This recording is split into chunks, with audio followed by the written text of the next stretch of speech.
از این دروازه روزانه ده ها نفر وارد می شدند. حالا نوروزگاه یکی از دو چهارباغ بزرگ و جای سیر و فراغت مردم در شهر خوجند خالی است. بیماری کووید 19 ساکنان مرکزی ولایت سوغد را در خانه ها جای کرد. کم کم بگاهی بچه ها بیرون. البته نوک میکنید کلان سالا. برای دویدن راز میکردن. عادت کردی واقعا ده. یکون کس سال نبیتون کتیش نه. خودشون نامودشان. اشتباه اون روزگارشون نه. بایلوی پشتی نامودشان. گلگشت و میزهای پارک خالی است.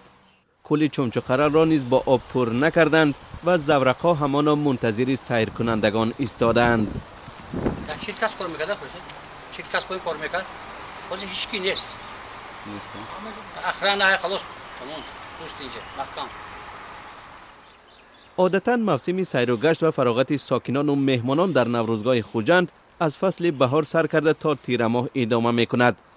پاسبانانش میگویند امید دارند که ویروس نو دامن تاجیکستان را هر چه زود رها کند و زندگی دوباره به مجرای پیشینه خود برگردد و آنها نیز ساکنان را با چهره گرم در نزد دری چهارباغ پیشواز بگیرند.